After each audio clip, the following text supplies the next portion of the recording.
Imagina que você está assistindo um filme com seu marido ou sua esposa, o filme é bom, o ambiente bacana, e você sabe que deveria estar aproveitando aquele momento, sentindo alegria por estar ali. Mas aqueles números para a reunião de quinta-feira, eles não parecem estar certos. Com certeza a Débora errou alguma coisa. E como que você vai apresentar aquilo?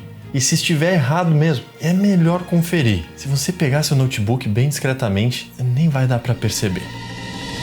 Essa dificuldade de tirar o trabalho da nossa cabeça, que muitas vezes atrapalha momentos importantíssimos da nossa vida, tem nome e se chama efeito Zeigarnik.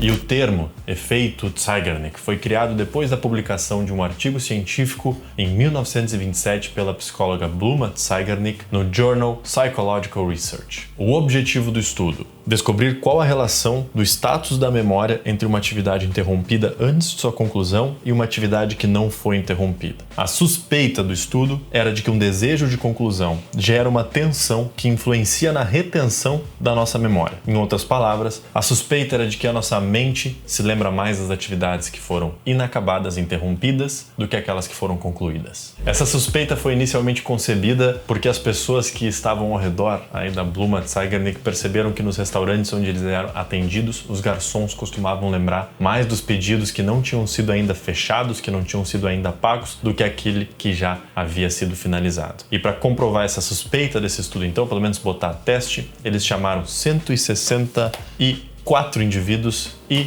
mais 2 grupos de experimento, um com 47 adultos e outro com 45 crianças. A maneira que esse estudo foi conduzido foi extremamente simples. Eles passaram algumas tarefas para esses participantes e esses grupos, incluindo tarefas manuais e também algumas tarefas que envolviam lógica. A instrução era super direta. Você receberá algumas tarefas, tente finalizá-las da maneira mais rápida e correta possível. O detalhe é que os pesquisadores ficavam observando os participantes e em alguns momentos específicos, algumas tarefas específicas, eles interrompiam antes de suas conclusões. Então eles observavam para ver se a pessoa estava realmente já se engajando com aquela tarefa e se era uma das tarefas que precisava ser interrompida, eles já tiravam aquela tarefa do participante e davam a próxima, com a instrução: agora tente essa. Quando terminava o tempo, os pesquisadores recolhiam as tarefas de todos os participantes e faziam uma pergunta individualmente. Me conte quais foram as tarefas nas quais você trabalhou durante esse período. E o resultado, tanto para os experimentos que foram conduzidos individualmente, quanto para os experimentos que foram conduzidos em grupos, os grupos tanto de adultos quanto os grupos de criança, foram muito similares. Para cada uma tarefa que o participante lembrava que havia sido concluída, ele lembrava de 1,9 outra tarefa que não havia, que havia sido interrompida. Em palavras mais simples, se ele lembrava de uma tarefa que foi concluída, praticamente ele lembrava de 2 que tinha sido interrompida. Então, a princípio, dessa forma, eles sim conseguiram confirmar a suspeita de que a gente tende a lembrar muito mais daquilo que ainda não foi finalizado. Agora, tem 3 aspectos muito interessantes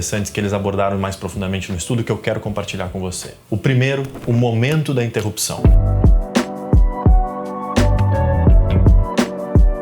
Eles abordaram de algumas maneiras diferentes quando que eles iriam interromper as pessoas em suas tarefas. Em algumas específicas, eles interromperam no início, quando a pessoa ainda estava começando a se engajar com aquela tarefa em específico. De repente ainda não tinha entendido tão bem como ela funcionava ou ainda não tinha encontrado o caminho para a solução daquela tarefa. E algumas outras tarefas eles interrompiam do meio para o final. E eles entendiam de ser meio para o final quando eles percebiam que a pessoa começava de fato entender como que aquilo ia ser finalizado, mas ainda não havia finalizado. Sabe aquele sentimento quando você tem um eureka, você sabe que aquilo ali vai dar certo agora, você acha que entendeu e aí é só uma questão de tempo até finalizar? Pois é, nesse momento eles interrompiam essas pessoas. E o que eles perceberam foi que sim, existe uma tendência de lembrança ainda maior das tarefas que foram interrompidas do meio para o final em relação àquelas tarefas que foram interrompidas logo no começo. Em termos mais diretos, aquilo que a gente recém iniciou, mas de repente ainda não se engajou completamente, a gente não lembra tanto. Mas aquilo que a gente já estava engajado, com o que a gente já estava engajado, e de repente já no caminho final para encerrar aquela atividade e temos de interromper, aquilo fica nos marcando mais e mais. O segundo aspecto extremamente interessante do estudo é que eles perceberam 3 tipos de pessoas diferentes que participaram. Eles perceberam que existia a pessoa que queria agradar os pesquisadores. Essa era aquela pessoa que queria mostrar que estava fazendo um bom trabalho. Existia o perfil curioso, que é aquela pessoa que estava ali e realmente entrava nas atividades, estava mais interessado em realmente fazer a atividade da melhor forma possível. E existia o terceiro tipo de pessoa, que é o que eles denominaram de pessoas ambiciosas. Pessoas que queriam, se importavam realmente em conseguir concluir, encararam aquilo quase como um desafio pessoal e queriam, de certa forma, também se sobressair em relação ao grupo. E a maneira que eles categorizaram os ambiciosos foi muito interessante, porque eles observaram que as pessoas ambiciosas eram aquelas que, quando não conseguiam algo, se frustravam. Então elas falavam frases, né, como, por exemplo, ai, não acredito que eu não consegui fazer isso ainda, ou ai, não acredito que eu sou tão idiota. E essa parte é muito interessante porque provavelmente a maior parte de nós, a maior parte de vocês que estão assistindo esse vídeo agora, se encaixam dentro desse perfil de pessoa ambiciosa. E quando eles separaram o resultado do estudo por tipo de pessoa, aqui que vem uma parte que é muito legal. Eles perceberam que as pessoas ambiciosas tinham uma relação de lembrança das tarefas não concluídas, tarefas interrompidas para as tarefas concluídas ainda maior, de 2,75. Ou seja, para cada uma tarefa concluída que as pessoas ambiciosas lembravam, quando eram perguntadas, elas lembravam de praticamente 3 que foram interrompidas, que não puderam ser concluídas dentro daquele espaço de tempo. E com isso, a gente consegue perceber, então, por que pessoas ambiciosas que querem ser mais produtivas, que querem crescer, têm ainda mais dificuldade de desligar a cabeça do trabalho. Porque fica extremamente pendente e pertinente na nossa cabeça a lembrança daquilo que não foi finalizado. Mas vamos para o terceiro ponto, que é também super legal, que esse estudo aprofundou um pouquinho mais, que foi o momento da lembrança.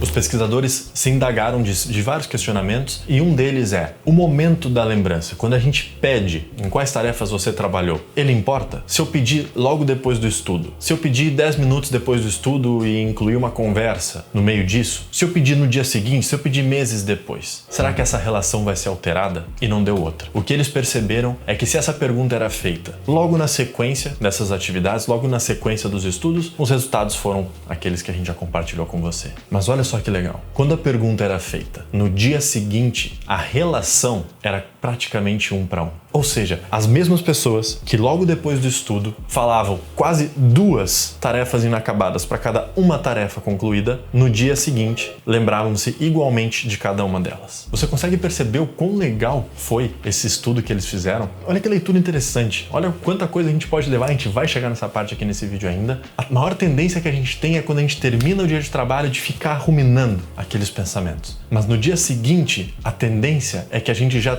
tenha diminuído a importância. A tensão que fica na nossa memória, que faz a gente ficar ruminando aquilo, já diminuiu drasticamente quando estamos falando do dia seguinte. E antes de irmos para soluções, para como a gente pode driblar o efeito Zeigarnik, a gente vai fazer um resumo agora das principais lições que a gente pode tirar desse estudo da querida Bluma, e eu peço que você preste muita atenção. Primeiro, existe uma tendência de nós lembrarmos mais daquelas tarefas interrompidas do que aquelas tarefas que foram concluídas no nosso dia. 2. Se somos pessoas ambiciosas, que se importam em fazer muito bem, que sabem que aquilo que estão fazendo é importante para aquilo que querem conquistar, essa tendência fica ainda mais forte. Se o trabalho foi interrompido próximo de sua conclusão, ou pelo menos quando você entendeu que a conclusão era uma questão de tempo, que você já tinha conseguido entender como entregar aquilo, vai ser ainda mais difícil tirar aquilo da sua cabeça. Ao mesmo tempo, essa tensão, esse quase need que eles explicam dentro do artigo, que é essa necessidade que temos de finalizar aquilo, tende a praticamente sumir no dia seguinte. Com essas conclusões, vamos ver como a maior parte das pessoas se organiza com o seu trabalho, lida com o seu trabalho, né? A maior parte das pessoas vai para o trabalho sem uma lista de prioridades para o dia. Faz o que aparece na frente. 2. Com isso, inicia um monte de coisas, mas é constantemente interrompida por distrações e imprevistos e acaba deixando para depois aquilo que estava fazendo. Quando para de trabalhar, deixa os trabalhos pendentes soltos, sem um plano de quando serão concluídos. O resultado de ter essa relação com o trabalho, somado ao efeito Zeigarnik, é uma pessoa ambiciosa com um monte de trabalho inacabado, que não consegue sequer ter um momento de descanso sem culpa porque sua mente fica lembrando e ruminando você o tempo todo de tudo que ficou pendente do dia. E no dia seguinte, a mesma história. Para ajudar você com isso, aqui vão 3 dicas para conseguir driblar o efeito Zeigarnik e terminar seus dias com um sentimento de dever cumprido. Primeira é que o tempo que você tem no dia é extremamente escasso. Então, para você conseguir finalizar aquilo que inicia, você precisa aprender a priorizar. E uma boa quantidade de tarefas com as quais você pode se comprometer, e é o que nós recomendamos inclusive para os nossos clientes dentro da Mentoria Titã, são 3. 3 atividades que serão prioridades no seu dia. A segunda dica é que os seus projetos, aquilo que você precisa de fato concluir para conseguir alavancar o seu trabalho, são complexos. Eles não vão ser finalizados em um dia, não vão ser finalizados em uma semana, eles vão demorar meses, às vezes, quem sabe, anos. Então, quando você se planeja e cria as prioridades para o seu dia, é muito importante que você evite um erro clássico de planejamento, que é colocar aquela prioridade como simplesmente um tempo, né? Trabalhar no projeto X, desenvolver o projeto X. Porque se você se organiza dessa forma, quando você termina o seu dia e beleza, vamos assumir que você de fato trabalhou no projeto X. Só que o que vai ficar na sua cabeça é, ainda tem muita coisa nesse projeto X para ele ser finalizado. O projeto X é gigante. Eu fiz uma pequena parte hoje. E aí a sua mente vai continuar ruminando esse tipo de pensamento porque ela vai entender que aquilo não foi finalizado. Ao invés disso, quando você for montar seu planejamento, especifique o que dentro daquele projeto X é importante que seja finalizado naquele dia. Naquele dia, com o que você vai se comprometer a encerrar, para que dessa forma, quando chegue no final do dia, você possa dizer para si mesmo que algo foi concluído. Tudo bem, o projeto como um todo ainda existe e ainda precisa ser desenvolvido, mas o que você se comprometeu no dia foi finalizado, para que você possa terminar o seu dia driblando o efeito Zeigarnik, porque sua mente vai entender que você concluiu aquela atividade. A terceira dica é que, infelizmente, por mais que a gente se organize, delimite prioridades, ainda vão acontecer dias em que nós não vamos conseguir concluir aquilo com o que a gente se comprometeu. Para esses dias, é de suma importância que você, pelo menos, crie um plano de ação para isso. Que você pense e planeje o que você vai fazer com essa informação. Quando é que aquilo vai ser resolvido ou não será resolvido? Para que você dê um ponto final nessa história. Para que você possa dizer para sua mente que não vai parar de encher o seu saco, né? Sendo bem direto, quando que aquilo vai ser concluído. Se vai ser semana que vem, se vai ser amanhã, se vai ser sexta-feira, no período da manhã, e você planeje para isso. Se organize para que aquilo de fato aconteça. Para que dessa forma, pelo menos, você possa dar uma resposta para sua mente que não vai parar de querer lembrar você de que aquilo existe, dizendo para ela, nós já criamos um plano de ação, deixa eu ficar em paz aqui, deixa eu ficar tranquilo no final do dia de hoje para eu poder aproveitar as outras partes da minha vida também. Agora, se você sente que tem uma dificuldade muito grande sequer de montar um planejamento, né? Quando a gente fala de prioridades, você pensa, mas de onde é que eu vou tirar elas? Quando a gente fala de se estruturar em relação a dividir pequenas coisas que têm que ser finalizadas até você chegar no seu objetivo, você pensa, como é que faz isso? Não consegue priorizar? Nesse caso, eu te recomendo fortemente que você assista esse vídeo aqui do Augusto, onde ele explica como criar listas de tarefas mais eficientes, como conseguir priorizar tarefas que fazem mais sentido de uma maneira mais inteligente. Clica aqui e assiste esse vídeo que com certeza vai ajudar você. Pelo vídeo de hoje era isso, um grande abraço e até o próximo.